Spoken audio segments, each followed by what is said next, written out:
everyone, welcome back to another video, and today I'm going to show you how I made these little resin ghost figurines, specifically using a rubber mold, the Polytek polyurethane rubber.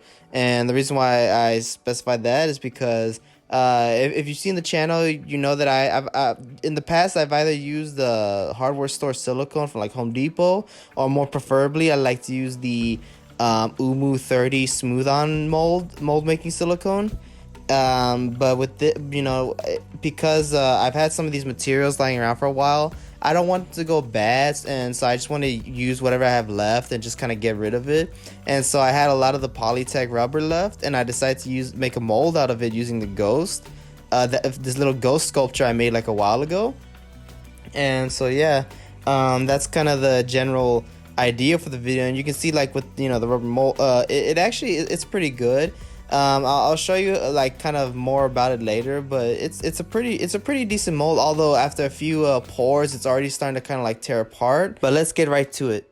Okay, and so to begin with, I took this old sculpture I had, and it was a little bumped up and had some little defects here and there. I just kind of wanted to smooth it down, and so I took a little a roll of sandpaper I had and just kind of smooth it down. I don't know what the grit is.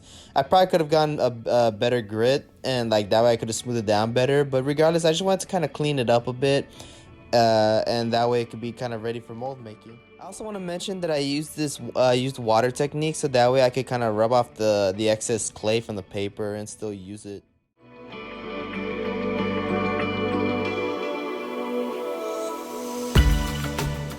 And starting here, I took some oil-based clay, and I just put in that little pasta maker that I got, and I just started to make I decided to use the clay to make the walls for the mold. That way, I didn't want to like cut up any kind of cardboard or anything like that. I decided to use this because it was a smaller project. I wanted this to be very fast paced, very, just to the point, just so I could kind of test my little theory out. But yeah, and it ended up working really well, and here's me kind of making the walls and everything.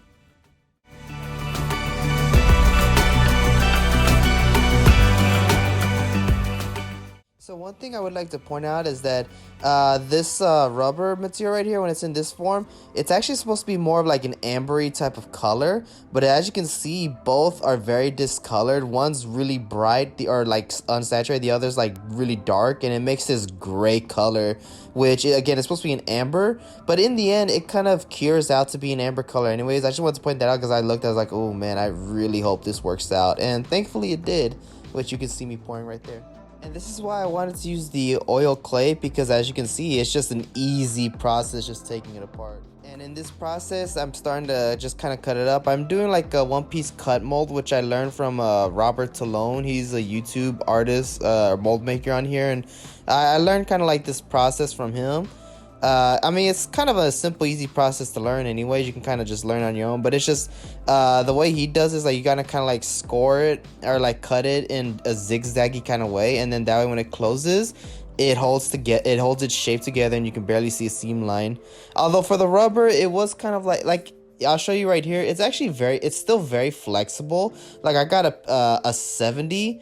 Like there's like, it's like the different ranges, and I think 70 is like the medium, so you can see it's still kind of like tough or like kind of hard to like really flex in this case, but it's still flexible enough that like it still got the job done.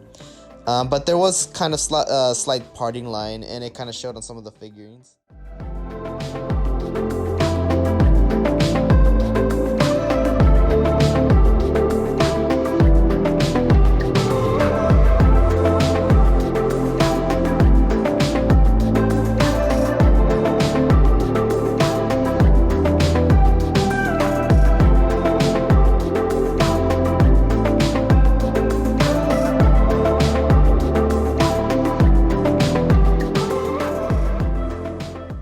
So at this point, I kind of left the camera, and I probably should have cut this out, but screw it, I'll just stay here. But essentially, as you saw, I poured the resins together. That's a two-part resin, and I'm just kind of mixing it together thoroughly, but also slowly to not create too many bubbles.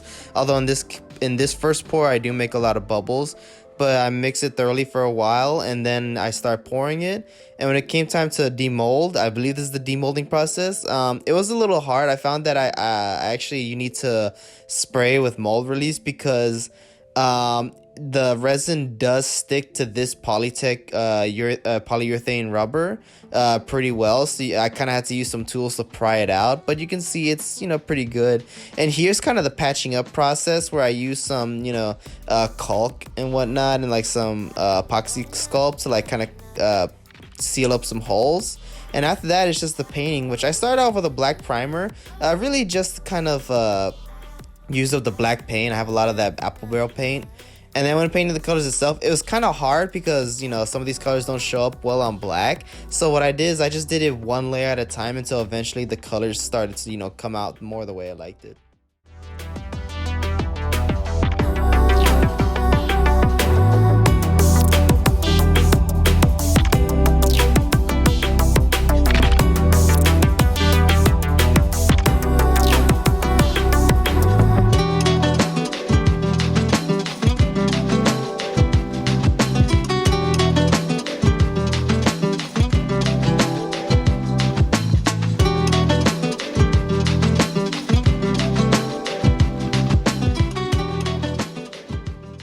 For this part, I painted on a varnish, a matte varnish on the sort of the bottom side of these figurines, because when I sprayed them, I still wanted these parts to be protected, so that way when I sprayed them and then I lifted it off this cardboard piece, the paint didn't rip off with it. So here they're protected, but I'm just putting a quick coat of matte finish, and yeah, and it came out pretty good.